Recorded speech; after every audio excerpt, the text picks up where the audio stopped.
What if everything you believed about change was wrong? What if trauma, fear, or deep emotional blocks could be broken, not in years, but in minutes? This is the true story of a young man without a degree, no license, and no permission, who walked into a room full of skeptics and walked out with a legacy in motion. What gave you that thing to say, "Hey man, watch world"? Something that drives you what was yours. My early one was watching people in therapy for 5 years, 10 years, 20 years. And when I got involved with NLP, seeing it could be done in minutes, I used to destroy therapists, I used to attack them. Now I've trained literally hundreds of thousands of them. In fact, they can watch my stuff now and get credits to remain a therapist, even though I'm not a therapist myself. I was so mad that somebody would be 10 years still dealing with a problem that I knew could be dealt with in a day or two, an hour or two. I remember I got on a radio show in Vancouver, and I didn't know it was a shock jock. I didn't know what a shock jock was then. The guy starts setting me up and attacking me, saying, "How old are you? You don't have a degree. How are you going to do this?" He starts going after me in every way. Then he brings a psychiatrist on who starts attacking me verbally. "There's no way you can wipe things out as fast as you're saying. You're a liar. You're a charlatan. This is on national radio." My competitiveness came out in that moment very intensely.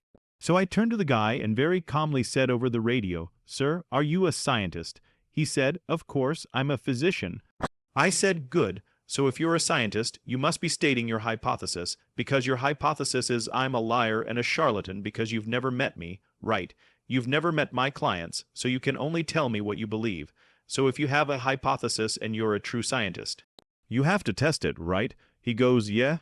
I said, "Well, I'm doing a free guest event at the Holiday Inn tomorrow night at 7 p.m. I'm going to do a series of demonstrations. I suggest you come and prove I'm a charlatan. Bring me one of your worst patients. Bring me somebody that you've worked on for years and not been able to change." I said, "I'm sure you've got plenty of those. You want to play hardball. I can play hardball, especially in those days. I'm a lot softer today, but I was still proving myself to myself and other people. I think at that stage, you're immature, so I was intense." The guy goes, "Well, we all have people that aren't ready to change yet." I said, "That's funny, I haven't found any." Of course, I'd done 4 therapies at that point, but I didn't mention that. He goes, "Well, I have this one woman, she has this snake phobia.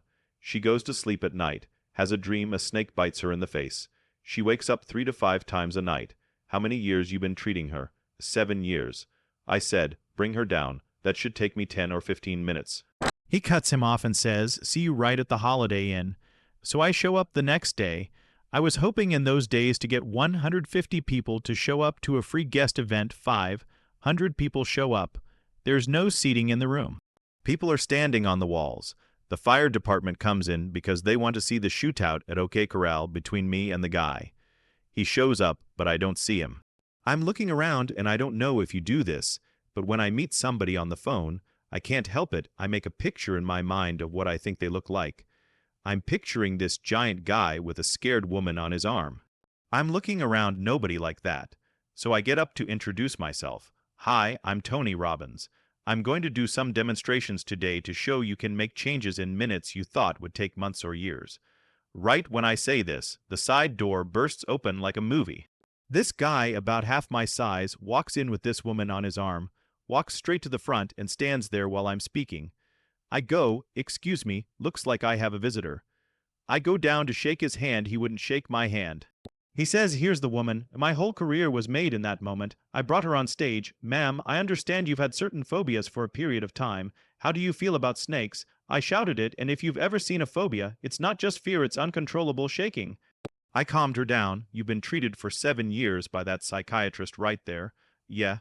I said, "Okay." Then I started doing this work. It took me about 15 minutes. When I was done, I said, "How do you feel about snakes?" No response. She was totally fine. I said, "That's great. So to make it really clear, there's a piece back here on the table. I grab this bag and it's moving slightly underneath. The audience starts to anticipate. I pull out a little gardener snake. I pull it in front of her. Instead of screaming or shaking, she just pulled back. "How do you feel?" She goes, "They're not very attractive." I said, "I know you feel some fear, but notice there's no spitting, no shaking, you're not screaming." I said, "Why don't you hold it?" She goes, "I don't know." The audience starts going, "Hold it. It's like a movie, man. You can't make this stuff up." Finally, the lady grabs it, squeezes the snake. I said, "Don't kill it." And that launched my career. Then every night I was doing a different type of event. I had every kind of change you can imagine. I started doing these impossible interventions. I'll do one session. I don't care what it is, you're addicted to something. I'll turn it around. You pay me nothing, and it was $1,000 in those days, which was a huge amount of money. But I did it to put myself on the line. If I don't get a result, you don't pay anything. That's how I built it. Then I had a woman who hadn't had an orgasm in 10 years, and I gave her an orgasm without touching her. Guys are like, can you teach me to do that when I'm tired? Then I started working with sports teams. You literally sat down with a lady who hadn't had an orgasm for 10 years, and you taught her how to do it without touching. I didn't teach her, I didn't touch her. I eliminated the barrier that she had. What was the barrier? In her head. She was constantly analyzing every single moment. A woman is very different than a man. They can't have that experience unless they let go completely. So I got her to let go completely and then experience the joy she wanted to have. But she had all these blockages, all the pain of other relationships.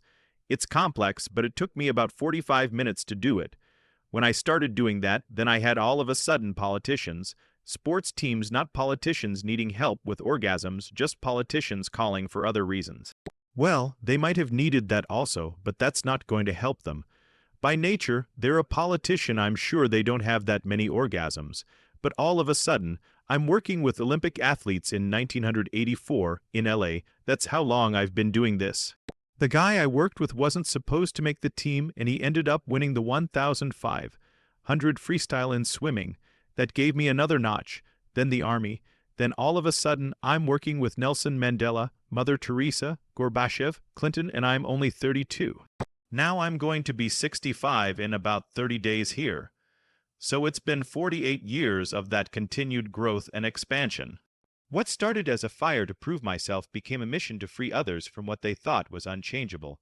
Because when you challenge the impossible, and when it's no longer impossible for anyone, and that is how movements are born.